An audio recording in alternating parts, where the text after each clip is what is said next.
It's Amber Broadway here. Today's Amber's update is filmed from inside our patrol trailer. And I'm joined today by our Avalanche Mitigation Manager, Yannick Montgomery. Yannick, how long have you been at Solitude? This is my 13th season at Solitude and my 11th on the ski patrol. Okay. How long have you been in the ski industry? In the industry, I started Solitude as a lift operator. That was my first 2 years here, and then I transitioned to patrol. But Solitude's been my only work resort that I've worked at. I've skied at other resorts in the Utah area, but that's the only place I've worked. Awesome. And what drew you to mitigation? Oh, well, ski patrolling, I think going on route and doing explosive work is always kind of a large draw when people are coming to work at an avalanche mountain like Solitude. And I started doing that work and enjoyed it and had a decent head for it and kind of just moved up in the ranks there, and here I am now. Awesome. What is your favorite trail or terrain at Solitude? Well, topic of the video too, but fantasy would probably be my top when we can get up there. But, I really like a lot of our terrain. I think easy pow laps and honeycomb are hard to beat. And then, if you're looking for a little more adventure trails, like Evergreen has some nice techie lines on both the front and back. You can kind of always explore in there. Awesome. I'm not surprised to hear him call out our signature Hike 2 terrain. It's pretty amazing. Yannick, we often refer to Solitude as a Class A avalanche resort. What does that mean? So that comes from kind of an older standard. I think it comes from the National Forest Service guidelines. They don't use that anymore so much, but basically, in a nutshell, it means that the majority of our resort is in avalanche terrain. Okay. And so to operate, we need to do a fair amount of work to keep it open. Okay. We occasionally get guests who comment or have questions. They don't understand why Moonbeam or Apex are on avalanche delays or holds. How much of the terrain at Solitude is avalanche impacted?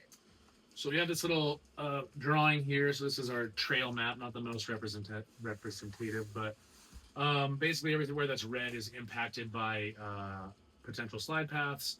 And you can see these two smaller little sections. That's flood damage off of the Apex Sunrise Train. Okay. And then that's MIG or Middle Inspiration Goalie.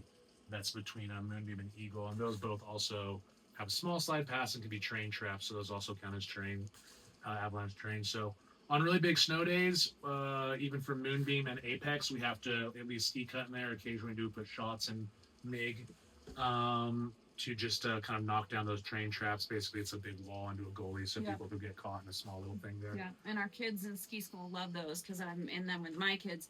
What is a ski cut? So a ski cut is basically, instead of using explosives, when we think the hazard is more manageable, we'll go across the slope and see if we can trigger the slide just with our skis. And there's kind of some strategies you do to stay safe. But it's a quicker and easier way. Preserve the skiing a bit. Yep. And so with that, that's why Moonbeam sometimes gets closed on those big days. We need to check out a little bit of those goalies.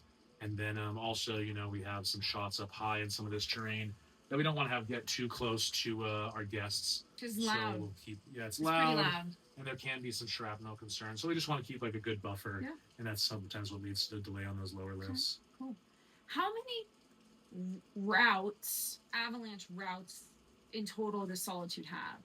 So we have 20 routes that are like numbered, and that covers pretty much everything top to bottom. And then we do have a few ancillary pockets that aren't necessarily tied to a route, but early season or in strange conditions or big after big storms, we'll have a few more little ancillary pockets that aren't really routes, but just little pieces to check out as well. So all of your patrollers get these books that go through that pretty much highlight what we see up here on the maps, right? Yep. So what are all those numbers? Because there's more than 20 up there. Yeah, so those are all our different shot points that are at least identified. Like I said, we kind of do in-between stuff a lot as well. But that's kind of just a layout of all our different start zones and where we can potentially put our explosives or do ski cuts. Another nice little breakdown that we've been building out is more of a digital atlas. And so this is kind of looking at our resort from Google Earth, but this is Honeycomb Canyon. And this is just showing the start zones, not the slide paths. But this is kind of all Honeycomb Canyon, and then this is all Solitude Canyon where Summit Lift runs, and then we also have the backside here, so backside of Evergreen and Highway to Heaven. Right. And then a few small things here. This is in Wanderer Bowl off of Powderhorn. This is Powderhorn Cirque here. and some lower things as well, like I mentioned, MIG and flood damage right there. Okay. Wow, there are a lot of numbers on these maps, Yannick. Yes, there's a lot. So let's talk a little bit about, what you mentioned, like the delays on a big powder morning to Apex and Moonbeam, but how do you and your team approach powder mornings? I often hear you guys talk about these primary routes and secondary routes. Yep. So, like, what are they? And generally speaking, how long do they take to complete? So our primary routes are basically to get all our lifts spinning with the exception of Honeycomb Return. The big push is for Summit, obviously. Okay. So we generally try to get the front side, so that's kind of Powderhorn down, Okay. done first and quickest. Sometimes there are some delays there because of some routes that are adjacent to that Powderhorn terrain. But we run one of our primary routes is Powderhorn Cirque. Can you point to that right on here a little bit? So that's here. Okay. And that's kind of what's above the saw at the top of Apex. So we need to have that done before we can open Apex. Okay. On really big days, we also do some work in Wanderer Bowl potentially. But we can get that done relatively quickly. You know, we can usually get these lifts a little after 9 if we're slightly delayed, those bottom 3 lifts. Yep. Same can go for Sunrise as well. And the Sunrise impact is up on that ridge above it? Yeah, so Sunrise is mostly just making sure all our rope lines are up and tight. Okay. And once we have that done, we can feel good about Sunrise. It's kind of at the bottom of all our stuff. Okay. And then so that's roughly all the primary? So that's kind of like the front side stuff. Okay. For Eagle and Powderhorn to open, we do need to get a little bit of work done in Milk Run. Okay. Because people can access. It's a hard rope line there, but people can get underneath it if they push really hard on the traverse. And then additionally, some of those shots are relatively close to the rope line, and we do have some issue with our guests violating our rope lines and getting into places they shouldn't. And so we want to have a somewhat of a buffer in case that happens. What happens when people violate your rope lines? What does that do to you and your team? So, it holds us up a lot, right? We want to get everything open as much as possible. Me as a mitigation manager, the best thing for my train is to have people skiing it. So the sooner we can open it, the better. But the flip side of that is when we're chasing people that are either violating our rope lines or getting into places they shouldn't. You know, we have a no uphill policy except for designated boot paths, so people will push high side steps in the train we don't want them into. So when that happens, it means that sometimes we've had to stop routes because we're nearby and we know something's happening. It means we have to go put out extra rope lines or go chase things. Yeah. And that's just taking away from doing the mitigation work that gets train open ultimately. Right. So we have that issue, especially with the bottom of the west face. We have a route down there that we pretty much can only run when Eagle's not spinning because people tend to violate that too routinely that we can't risk it. So that's oftentimes a big hold up for the front side is we're trying to get ahead in Honeycomb and we need to get that route done before we open the lift. So please do not violate these areas. It slows up the mitigation. It also can put our employees at risk. And if you get into trouble in an area that they haven't mitigated, they can't come get you until they take care of that hazard. Yeah. And I think new this year, it's about a 30-day. Yeah, we're doing a 30-day suspension for pretty much every rope line violation, but definitely an avalanche one. Yeah. And if you came into like an active route or someplace that was even more problematic, we'd probably do it for the season or even for life. So we're pretty serious about it. We don't close train because we want to. We close train because there's a good reason for it. And I promise you, we open it as quickly as we can. Yeah. We want to provide a good product for our guests. So talk a little bit about, you explained like the lower mountain lifts and then the Eagle Powderhorn. What does it take to get Summit open? So Summit's definitely the bigger push on those first days of the storm. Summit is basically a big canyon that it runs in. We call it Solitude Canyon. We have 8 routes that need to be run just to open Summit Lift. So that obviously takes a good amount of time. In my ideal world of worlds, we're at least getting that done by noon. Some days, most days this year, I'd say we were beating that. 10 to 11 is a pretty ideal window. Pretty difficult to be much quicker than that, just given the amount of terrain we have to cover.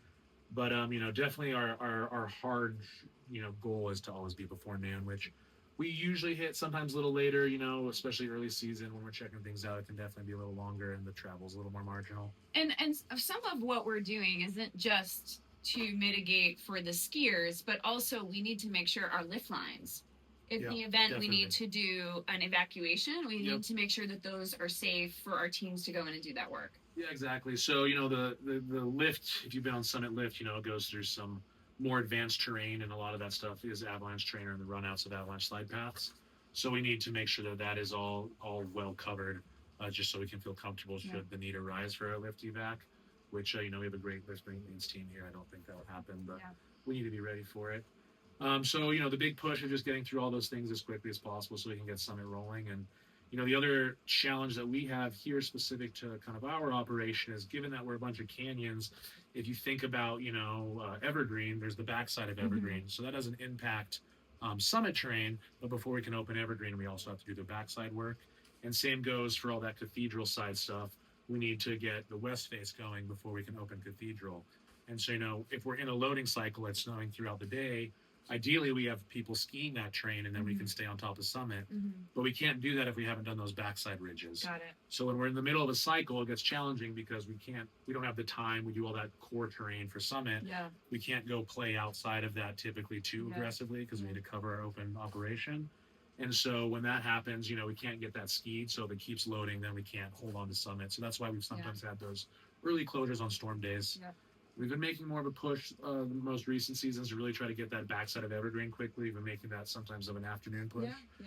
We do have challenges there with people, once again, violating the Soul Bright from either Solitude or from Brighton. We do have a spotter there that we use to kind of to guard that, but we do take those passes pretty aggressively and seriously. So when we get that, like we did this last cycle, it's really awesome because then we can get Evergreen rolling right away. Yeah. It can protect that Solitude Canyon side of things, but then we can also get that skied. And we want to get that as quickly as possible because the sun will get it, and then people won't ski it. Like I said, my best thing for my train is people skiing. Yeah, totally. So, Yannick, a lot of people are curious about Fantasy Ridge. You said it's one of your favorites. It's pretty, it's all there. It's a double black. It's a serious hike, big chutes. We have not opened that to the public yet this year. And can you just share a little bit about why it hasn't opened and what needs to happen in order for it to open? Yeah, so this might be a little more into the weeds than people care, but I'll give a hopefully brief description. If you want the spark notes, basically it's been a rather poor season. We've had some challenging conditions. But a little more detail on that, we had a late start. It didn't snow for a while. And then on Christmas Eve, we had a rain event that pretty much rained. It did rain at all elevations. We confirmed that on top of Honeycomb Peak as well. That rain, usually not ideal, but it did freeze up into a good crust. That brought us really good supportability, which allowed us to open pretty much the bulk of the mountain very quickly. But it did lead to a poor interface. So that rain crust What is was an interface? So an interface is kind of once snow falls back on top of it, it's kind of that boundary of what it's like. So we basically had a stout 1 to 2 inch sheet of ice all over Fantasy Ridge on that face. Got it. So then we didn't get snow for a while. We did finally get snow, and when snow sits around for a while, it goes through a process called faceting. Basically, it just gets weaker and loses its supportability, its good structure. And then when more snow falls on top of that, it can more easily slide into an avalanche with that weak layer of facets. So the long periods of no snow and then really big storms is also what kind of hurt us. Ideally, to build up base on the ridge, we want a series of smaller storms. Obviously, we all like big storms. But in terms of building that snowpack with long lulls in between, it wasn't great. Okay. So we got a few storms kind of going through the season. They were big, good storms, but once we did our explosive work with all those weak layers from the long time sitting, it ripped all the way back down to those ice sheets. Okay. So, we went up a bit looking at it, skied it a little bit, and it was just really not a very reasonable product to open and to also do any sort of rescue on. Right. Which is always kind of the main threshold for fantasy, is if we feel that we can effectively do a rescue in there in a reasonable amount of time. And a rescue is inclusive of running a sled. Yep, it'd be running a sled, and most of our terrain up there would require belays. Yeah. And, it's just, when it's a sheet of ice up there, it's not a reasonable time to open it. Yeah. So, come around to end of February here, we had those wet storms that laid in really nicely. It did warm up our pack a bit, which is a problem we're dealing with now as well. But we left Honeycomb alone, let it kind of air out. We need to keep that lower. If the lower end is super wet and saturated, it's hard to get out of there if we need to do a rescue, so that also can impact Honeycomb being open. Okay, yeah. So we let it sit for that little less than a week, and that really wet snow bonded really well to that ice layer, which was kind of what we were hoping for. Instead of hitting it and basically trenching out all the snow, we wanted to try to stick in there. And we were successful in that, and right after that next cold storm that was like right at the beginning of March, we went up there with an eye on potentially opening it. We got we knew we were going to transition quickly to the heat here. So we got the entire rest of the resort open, with the exception of Fantasy, in 2 days, which I was pretty happy with our team. Patrol pushed really hard to make that happen. And we want to get ahead of the heat and make sure the skiing was good before it, got too warm. But unfortunately, with that, we weren't quite able to get Fantasy. So the last kind of checkbox for Fantasy, we do the main protection for Honeycomb proper, the east face proper. Yeah. But before we can open it, we have some lingering cornice up there, which we need for the valley floor protection, but we can let that ride a little bit. But before people ski it, we need to knock that down so they don't unintentionally trigger it. And then we do have a few in between shots on some lines that we can't affect from above that we have to go and do. Yeah. So we were doing that work. We decided not to do it on Sunday, busy weekend. Pow Day just got everything open. We want to give everybody Honeycomb instead of having it closed for half the day. Yeah. And then unfortunately we went to poor refreeze that night in rapid warming. We did on Monday that cornice work to get there, but at that point we were already warming too much, and kind of now we've been stuck in this warming cycle. We have good coverage up high there still. If we do cool down and can get a good storm to bond to it, it is possible that we could still open Fantasy. But right now, with these kind of continued high temperatures, it's getting less and less likely. Yeah, it's unfortunately. It's melting. I think part of what Yannick is doing is making decisions on, sometimes you have to sacrifice some terrain to get a greater amount of terrain that's more beneficial to the larger quantity of our guests. And that's kind of some of the decision making that you're doing, right? Yeah, and definitely like after, it's been not an amazing year. So that was like our second really big storm of the year. Right. And getting it open really quick and knowing we were going to get warmed up and then it was going to kind of fall apart. It felt prudent for especially a Sunday to get people skiing that train and give them, the best experience we could. So hopefully people had great turns. Evergreen was skiing great. We got it open quickly. East Face was skiing really well. Unfortunately, we just couldn't fight around the corner for the ridge. Yeah. Now we have the Wyssens. We loaded a video earlier this season. It was awesome to show. People see those up on the ridge lines. What have they done to help us in this overall process? Yeah, so like us opening in 2 days, getting everything open within 2 days right after the storm, and like the storm was petering out that first day. That was in large part with help of the Wyssen, right? So with the Wyssens, we're able now to, without going up there. That's on that back ridge. Yep. Yeah. So if we're looking at Honeycomb, this is kind of the Cathedral Ridge. So that's on the summit. That's the west face into Honeycomb. And then over here is the east face with Fantasy Ridge. Yeah. So, the hand route to go up there, you have to do the hike, which can take a while, especially if you're breaking trail. Yeah. And then the ridge itself is, over 2 miles long. So it's a long route. Yeah. It takes a long time. With those Wyssen Towers, however, we're able to, hit our main slide paths and at least feel good about protecting the valley floor, which is what we need to open the west face. So if we hit those Wyssens, we can then do our work on the west face and get that rolling right away. Yeah. And then that gives us the opportunity to open the cathedral side as well. And with that going, then we can keep Summit rolling, which is why we were able to not have to close Summit the next day, even though it snowed some still, because we got the train skied. Yeah. Sometimes people make comparisons to other resorts. I think I'm not an expert, but I've been skiing out here now for 5 seasons. Each resort here is really different. The terrain is different. I think once you used an analogy where you described Solitude's terrain a lot like the inside of an English muffin. Yeah. What did you mean by that? So we have a lot of nooks and crannies is what I was getting at there. And, I'm not super versed in the programs at other resorts. I chat with everybody, but, every mountain's got its own character. Our biggest challenge is that we have so many of these little micro pockets that we need to be rather thorough on our routes. And so it's a lot of shots, even going along Evergreen can take quite a while. We have 3 different routes just for the front side of Evergreen. And you can see that up in those maps. Yeah. There's so you can kind of get all those different little pieces. And so that takes a while for even a relatively small piece of terrain, just because we have to work and check so many things. And then also just kind of that canyony nature I was alluding to, right? So given that we have to clear both sides of a ridge line before we can get people skiing into it, that also holds us up a little bit. It would be nice if we could, once we did the work in Solitude Canyon, to give Evergreen and Cathedral, but without having done the work on the backside where people can get into, it's not really that feasible. So that's what holds us up on a lot of that terrain. It's kind of, we get Summit going, we'll start picking out pieces for the next day. Then the next day is kind of when we can do the big push and open up a lot right away. So that's kind of the strategy we've gone into. But, with those towers, we have found that, we were on a track of sometimes taking up to 3 days to get Honeycomb going all the way, with the exception of Fantasy. Now we're more in like that 2-day ballpark for most things, conditions dependent Yeah. and all that, but it's And- definitely helped out. And then how long does it take to become like, what is the years of experience at Solitude or the type of skills and training to become an avalanche mitigation technician or even just an avalanche route leader? Yeah, so we use the whole patrol for our mitigation work. Our new folk generally don't go out on route their first year, maybe some ski cutting, maybe throw a shot or two, but typically the first year they're getting like in line with the mountain, and then while we're getting summit going and all that, the front side is running, so we need staffing for that. Yeah. So they're an important part of the team in terms of keeping the show running. And then usually by your second year after we've done some avalanche training, you'll get out on route and kind of work into a second role or a follower. So you go with the route leader. Every Yeah. route has a leader. And then, usually we don't make someone a route leader until typically around their fourth season. Okay. Before that, we send them to a pro at one avalanche course. And, I've run them through quite a few routes and a few different route leaders to see kind of where they're at. There's a lot of kind of things that come together. You need to have excellent skiing skills to travel through the marginal terrain.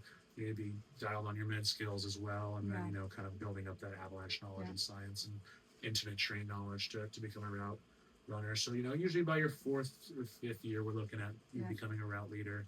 And then, I do have some techs that work more directly for the mitigation side of things that are a little more focused that way.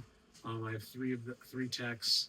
And, usually we want our techs to be kind of come on after they've gone through the route leader phase. Yeah. So usually once again around that 5 or 6 year mark.